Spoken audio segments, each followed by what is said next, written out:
trainer, and one of my deepest desires is to see people experience the fulfillment and growth that comes through healthy relationships. We're wired for relationships, so tune in and join with me as I explore and discuss tools for healthy relationships every Monday, 12:15 p.m. on Isaac 98.1 FM.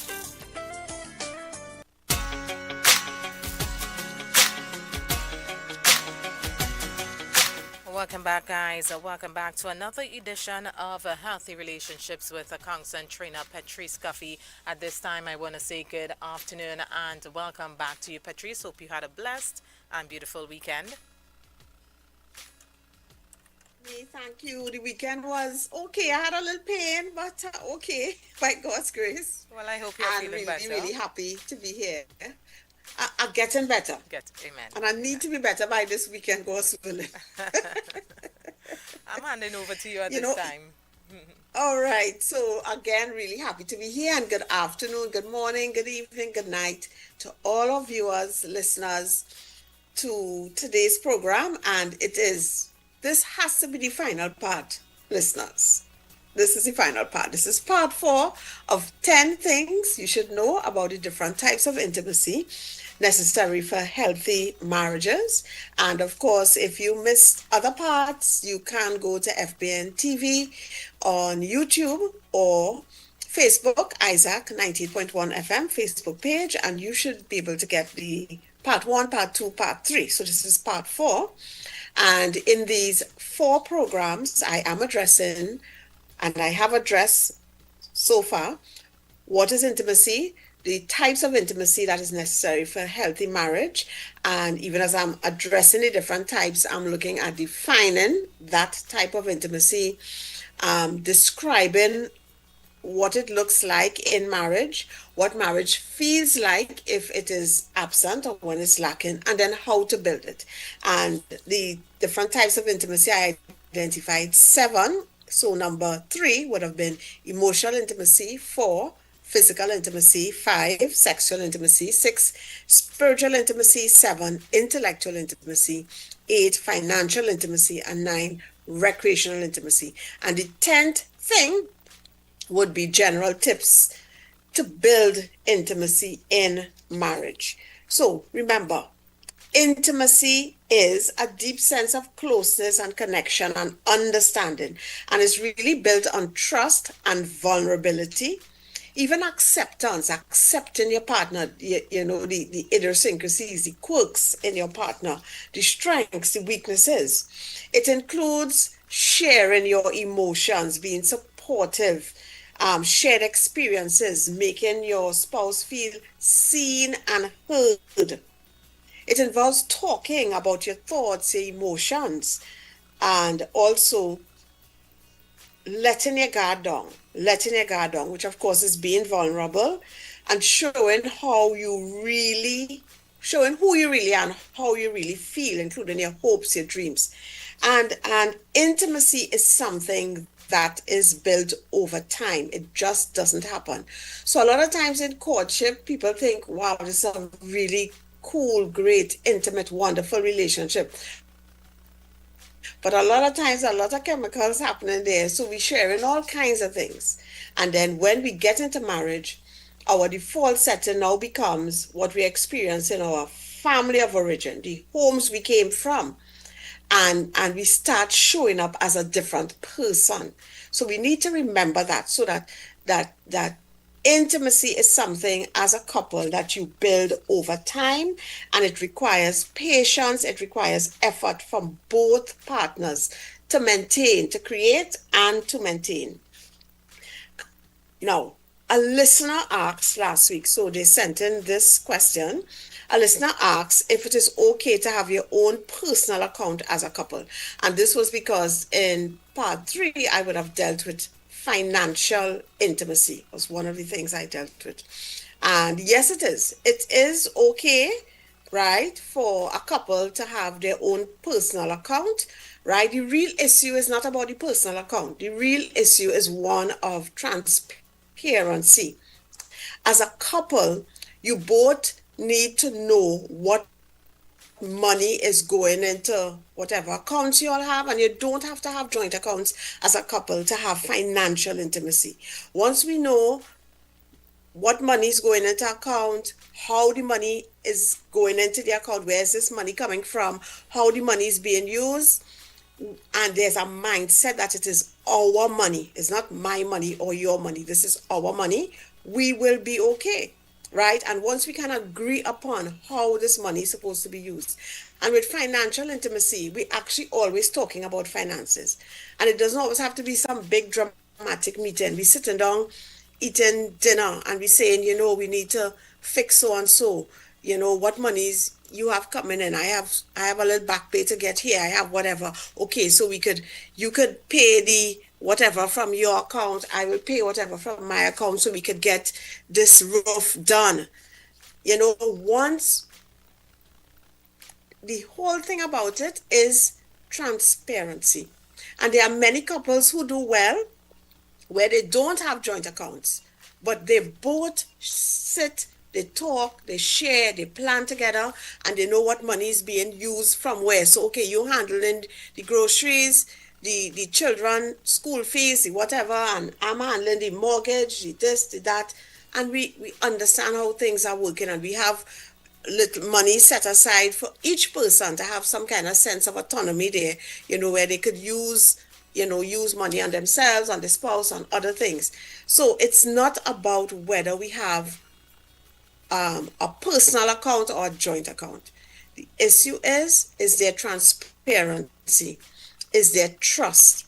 And for there to be transparency and trust, the mindset has to be, it is our money, and we are not hiding anything, and talking about finances is a normal part of our relationship, and it doesn't have to be anything, some big thing with spreadsheets and all of that. We talking, we driving together, and we saying, we need to do so and so and so, or I'm getting some money here, what to do? Should we save this money, or should we da da da da da da da? And we making decisions as we live life.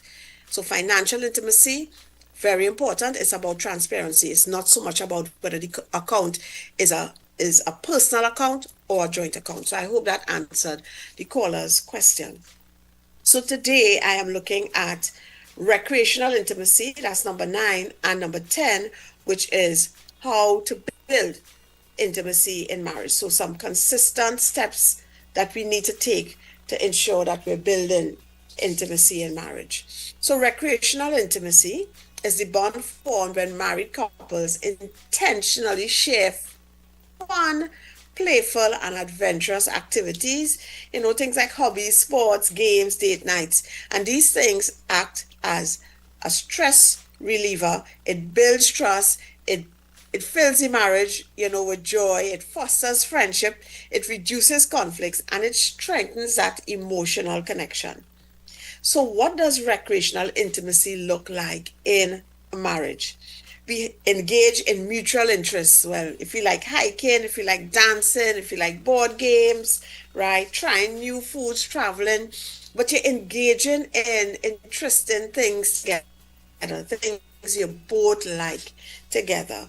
You're cultivating a light-hearted atmosphere, to escape the daily, routines, work stress. So you're looking for things to laugh at. You're doing little fun things to poke fun, at each other and laughing together. You're planning and you're scheduling and prioritizing fun times to avoid being dull or disconnected. And the focus is not just on the activity itself, but on being present and engaging with each other. So to be honest, still to this day, I have to stop doing it. I still hide, and here we have looking for me, and I feel I might be back in the poor man heart when he find me. I need to stop. And I always like playing hide and seek since a child, and I have never stopped. But it's important to do fun things together. You buy some little card game, Monopoly Deal. That's a nice card game that we found recently. And you play together. Really, really important. Benefits of recreational intimacy: sharing adventures, And conquering challenges creates a deeper shared history. So like you do a hike together, or we do a marathon or a walkathon together. It actually deepens the emotional connection, something for us to look forward to doing together, talking about, laughing about. Participating in fun, active, and relaxing activities, it actually lowers your cortisol. That's your stress hormone that giving us belly fat, giving us headaches, giving us all sorts of things, right? It increases your serotonin and it just reduces stress. And all of us could do with a reduction in stress, right? Shared experiences, it builds trust and allows for open communication. Regular, active activities where we share hobbies can lower blood pressure, boost immunity, and improve our cardiovascular health. So things like walking together.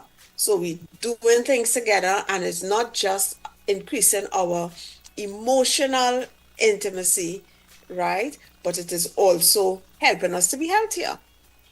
Couples who regularly engage in fun activities together are significantly more likely to report being happy in their marriage. Yeah, laugh, do fun stuff together, go on some little adventure together, go on a road trip, and be eating food all across Trinidad and Tobago, right? Yes, a foundation of fun and shared positive experiences makes it easier to navigate difficult conversations and challenges. So that when we have recreational intimacy, doing fun things together, it actually improves our ability to handle conflicts. That's a good one, right?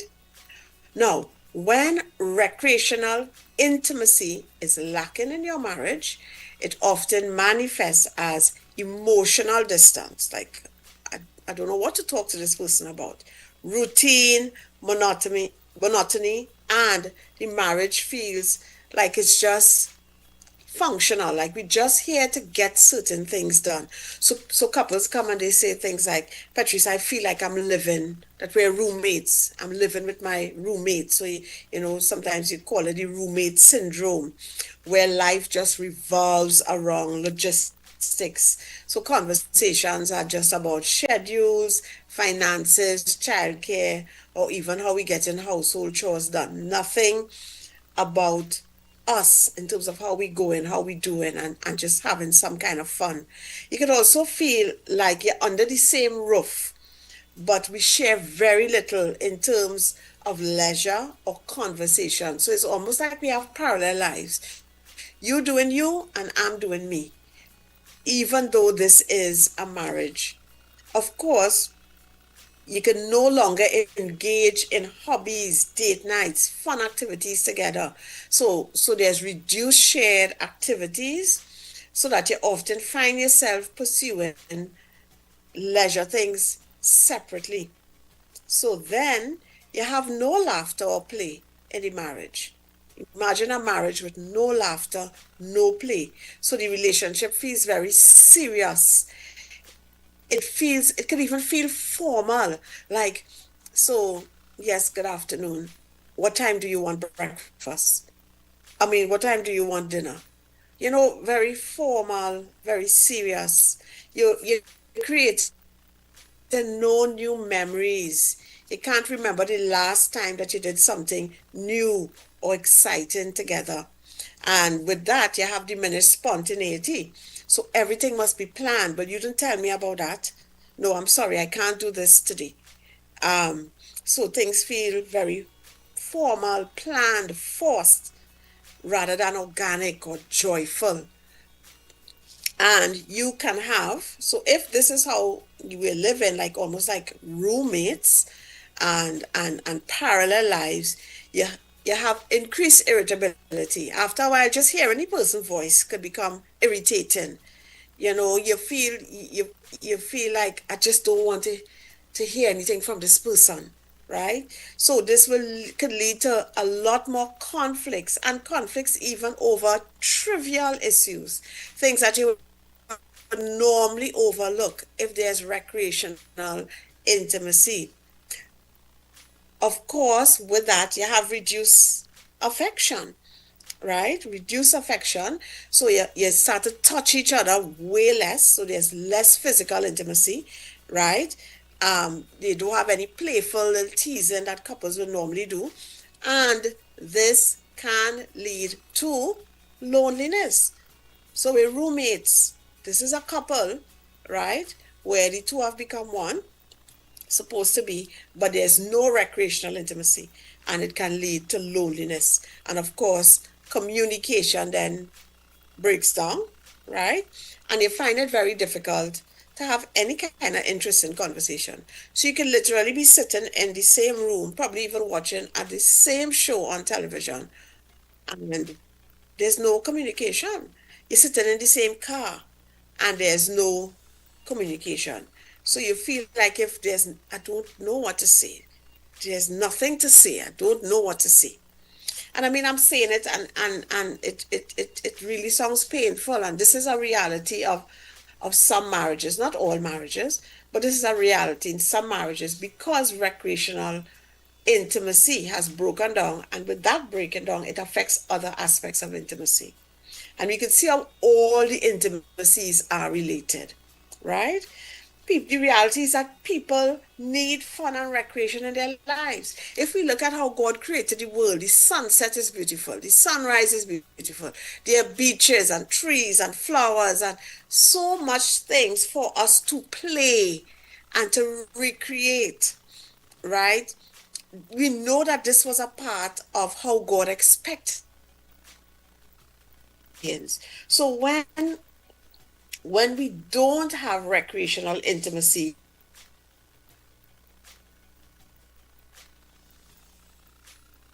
will consistently spend their free time on their individual hobbies alone. So I'm doing my individual hobby alone, or I'm doing it, or I'm spending my time with friends, or I'm spending my time at work rather than spending time doing something recreational with my partner, right? And we can also start, spouses can also start confiding in others. So you're sharing exciting news, a funny meme, or a funny story with other people and not with your spouse, right?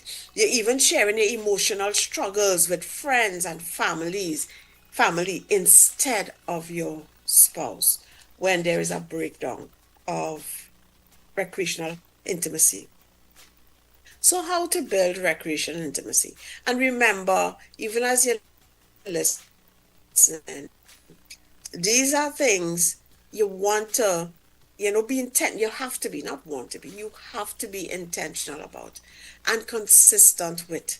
So explore shared hobbies. Think about things that you both enjoy, such as might be hiking, might be riding a bike, dancing, cooking, gaming, watching movies, and do it. Just do it together. Play together. Engage in a board game, a card game, some fun game. And those people who don't like competition, Petreece Cuffie loves competition. And I want to win. If I don't win, I'm okay now. I got much better than when I was younger. Right? Those people who don't like competition, non-competitive activities, that foster laughter and connection. And you have so many things now you can look on online for games that couples can engage in. Sometimes you even want, if we don't want to start with just the two of us, invite other couples over and we have like a couples game night, right? And have some fun together to just get it going. So it might be a little difficult just for the two of us. Okay.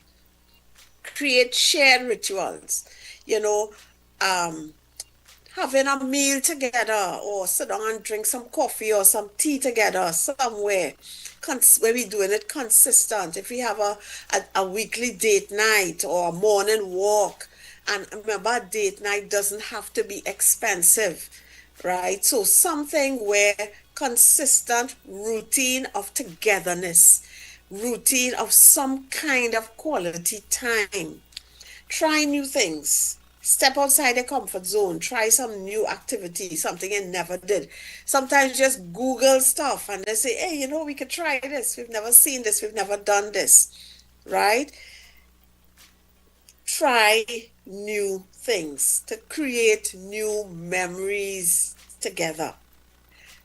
Put down the devices. Put down the devices. So dedicate some time, kind of time to be together without distractions like your phone, right? So even like, let's say you want to eat together as a couple, no devices. You want to sit down and drink something together, no devices. Put them down, even if it's just half an hour, no devices. We're just talking, laughing, sharing. Engage in a physical activity, exercise together, right? Go to the gym together or go and walk together. Um, it's not only for your health, but it also strengthens your connection when you exercise together, um, or engage in physical activity together as a couple. Be spontaneous and playful. Don't take life too seriously all the time. Listen, this life is short and it's hard, right? We have to bring some laughter into it. Embrace silliness, please. Be silly, right? Dance in the kitchen, right? Sing and laugh loudly, right? Do something. Play some hide and seek in the house, right? Do a water fight. Get some water guns and do some water fight. Get some water balloons and pelt it at each other. Do something silly together. It really, really, really, really helps. All right. So, number 10 is how intimacy, how to build intimacy in the marriage. So you listen to me and you're married and you know, okay, we are struggling in some of these areas, but there is hope because you can build intimacy. We know that intimacy allows people to bond with each other on many levels. So actually, any of these 7 areas of intimacy, if they are, excuse, not healthy, it impacts all the others, right? So we can bond with people on many levels: emotional, intellectual, spiritual, sexual, right? And we know that a marriage relationship is supposed to be a most intimate relationship that you can have with another person, right? You are naked and not ashamed, both physically and emotionally. The two people have become one flesh. We have a purpose to fulfill together. We are helping each other to become more like Christ. You know why? Because one, we both belong to Christ, but one day we must return to him and become his bride. So, even as I look at this, I just want to share some of the things that can make intimacy difficult to build. So, there are many of us who fear, we have a deep fear for being judged or rejected, so that we have some emotional walls up. And sometimes this can be from our upbringing, where our needs, feelings, wants were neglected. In some way, we felt something and it felt like we shouldn't be feeling that, or we shouldn't need this, or we shouldn't want that. So, and that pain stays with us. And therefore, it's very difficult for us to share what we need and want in our relationships because we are afraid of being rejected. And it goes back to that feeling like something is wrong with me, or I am not worthy of love. And I really don't want to feel that in this relationship. We may have unresolved conflict and resentment. So in the marriage, there may be bitterness from past hurts and arguments or betrayals. So the environment feels unsafe. So closeness feels impossible. And it means, therefore, as a couple, we need to deal with that. So if we have betrayed our spouse in some way, or we both have betrayed each other, or we both have some deep wounds from hurts, we need to address that if we have to deal with creating a marriage where there is intimacy. Also, a lack of open communication prevents partners from understanding each other's needs, often leading to a vicious cycle of silence or passive aggressive behavior. Now, one of the things in marriage we have to come to terms with, your partner cannot read your mind. Can't. So communication is like the lifeblood of your marriage. You need to be able to say what you need, what you want, what you desire in all the different areas of your lives. As couples, we need to share that. We cannot sit and think, if he loves me, he will know what to do. If she loves me, she would know that she should be doing this. That is not how it works. We need to communicate. Previous experiences of abuse or abandonment can make intimacy feel threatening. So I'm afraid to open up, right? Causing partners to pull away. Conditions like depression, anxiety, chronic pain, or the side effects of some medication can significantly lower people's energy level. It can even affect your libido, which making persons' sex drives different, and that could cause resentments in marriage that couples need to talk about. You also have, and this was John Gottman, he would have described the 4 horsemen, right? This is things that you do when you don't want to be influenced by your spouse. So you have contempt. So your as you interact, how you interact when you don't want to be influenced, or how we interact in conflict, your conflict style. So contempt, looking down on your partner, calling them names, rolling eyes. You have defensiveness, and that's when you're deflecting whatever the issue is, back on your partner. There's no accountability. You also have stonewalling, and stonewalling is where there's no verbal or body language that says that you're listening to your partner. So it's almost like they're talking to a stone wall. Or sometimes you even get up and you leave the conversation. There's also criticism, and criticism is like, you always do this or you do that. I don't understand why you. So once you're using you statements, that's aggressive, and that could come over very critical. So these 4 conflict styles: criticism, contempt, defensiveness, and stonewalling, they cause a lot of destruction in a marriage. They break down safety, the feeling of safety and trust in a marriage, and so that persons don't want to share or be intimate with each other. Taking each other for granted is another action that impacts intimacy in marriage.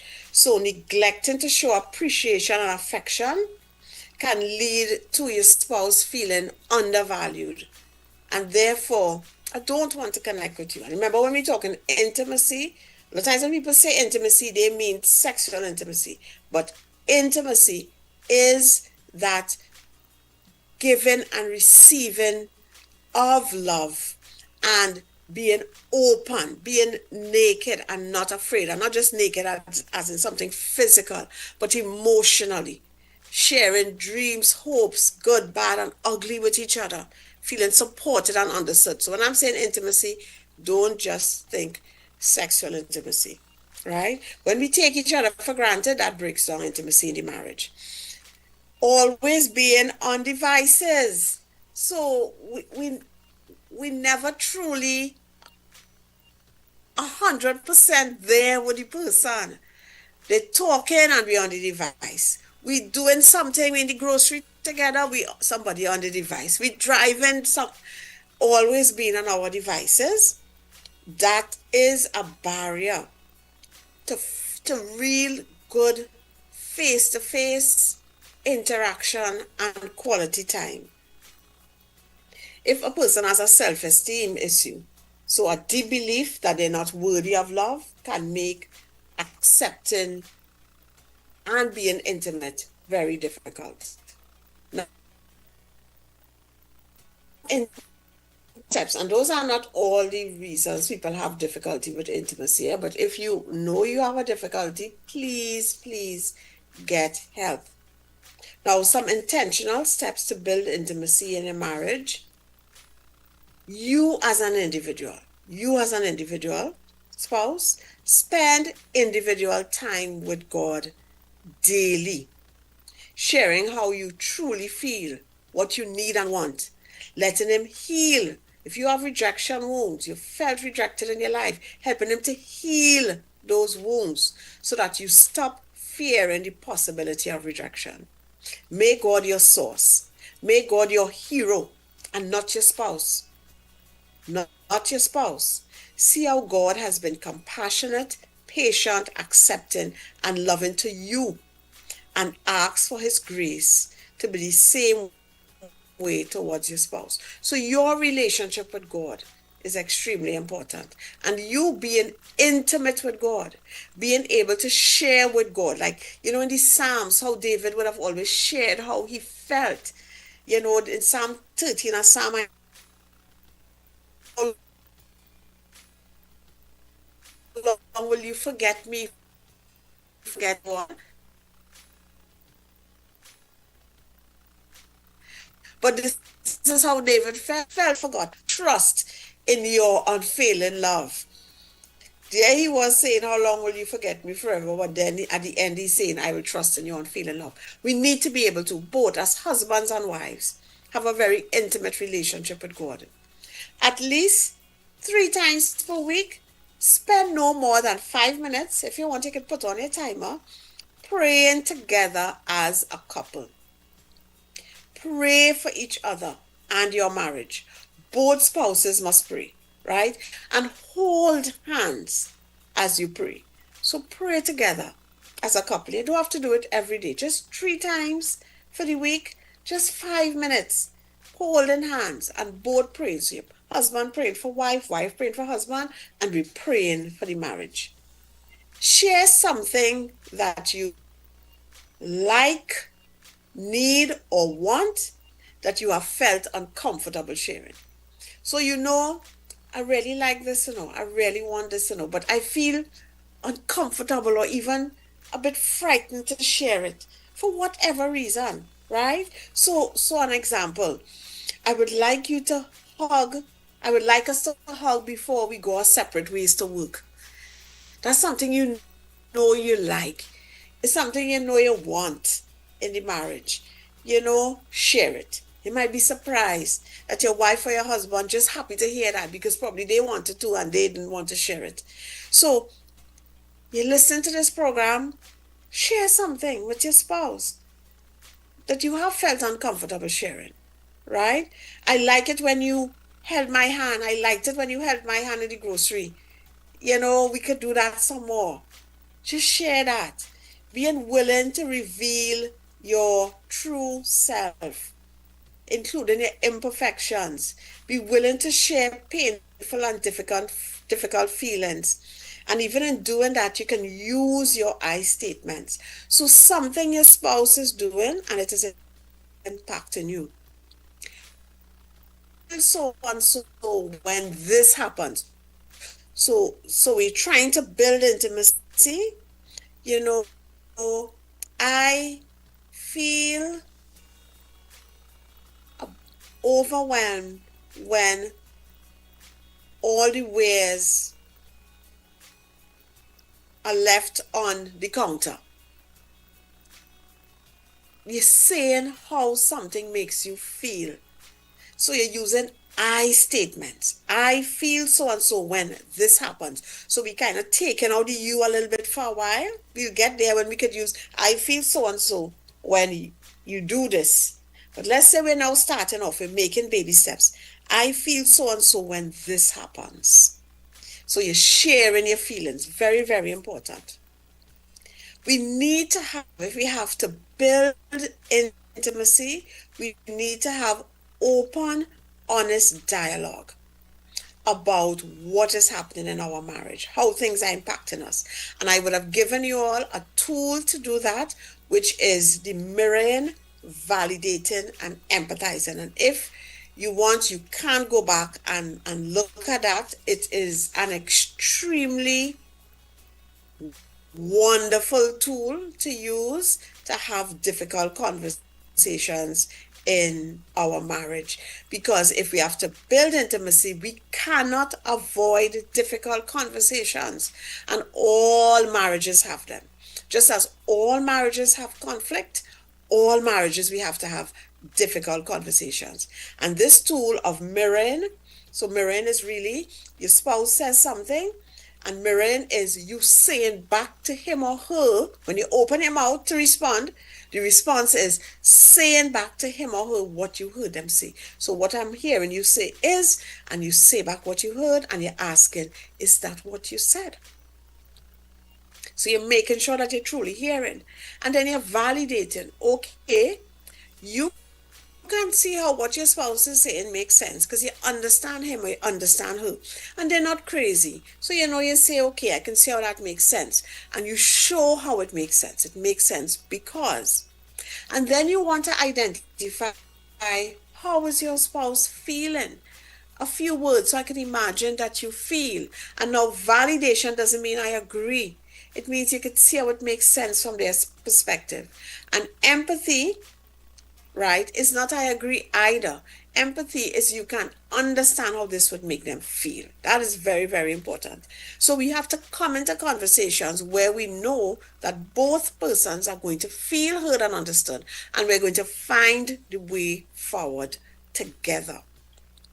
The next thing, if you want to build intimacy, show an interest in what your spouse is doing. Even if it's something you don't do, or it may not hold any interest for you. But this is my spouse, and I love him, I love her. So I need to show interest. He fixing cars, let me go and find out about this car fixing thing, right? How to do something. She is interest, right? Question. Ask your wife to show you something. Ask your husband to show you something, right? Show an interest in what your spouse is doing. Always, always, always, always, always, always say thank you. For anything that your spouse does that helps you, please say thank you. I see different things on social media saying, my wife don't need to say thanks for this, my husband don't need to say thanks for that. I don't know that that actually works really well in the real world, right? Your husband makes a cup of tea for you, thank you, love. Your wife cooks, we know it's for every, thank you, darling, for cooking this food. It tastes wonderful, right? Somebody folds clothes, somebody wash the car, somebody picks you up from work. Say thank you. Show appreciation. These things help to build intimacy in your marriage. Be someone who shows appreciation. Never stop showing gratitude. Never stop showing gratitude in your marriage.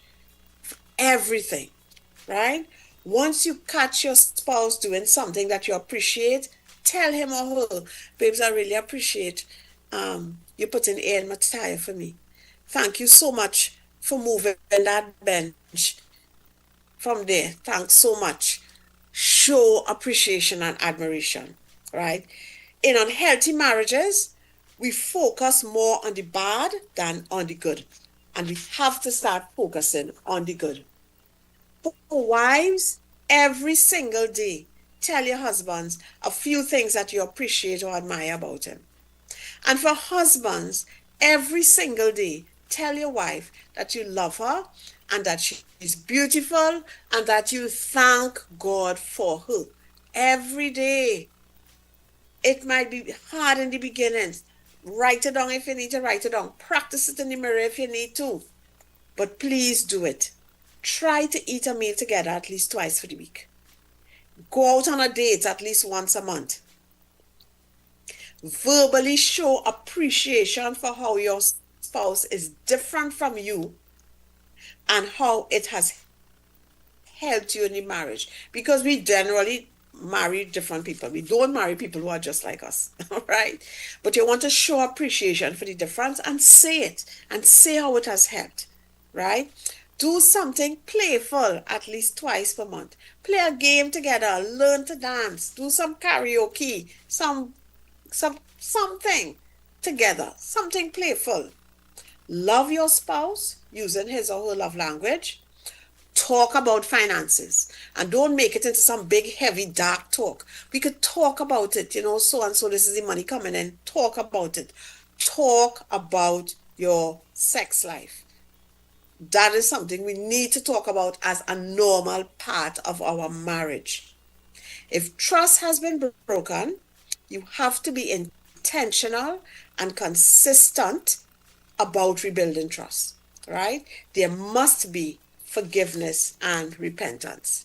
So this was the end of part 4 of this 4-part series on 10 things you should know about the different types of intimacy necessary for healthy marriage. Tiffany? Thank you, Petreece. Thank you so much for this part 4. Guys, if you all would have missed any, please feel free to go back to FBN TV on YouTube and Isaac the Promise on Facebook, all right? So make sure you get all the parts and listen to them. Petreece, always a pleasure. Thank you much. You have a beautiful day. Until we meet again. You too. God bless you. Thank you. Bye-bye. All right, take care. Bye-bye. I want to remind you of the number to get in contact with Petreece. It's message only number 329-738-3. Send her a WhatsApp and she's going to respond to you. You can check out her website at coffeeconsultant.com, her Facebook page, Petreece Cuffie and Associates Equipping People for Life, and you can follow her on Instagram at Petreece Cuffie1470. So this brings us to the end of this part 4 of 10 things you should know about the different types of intimacy necessary for healthy marriages. That was part 4.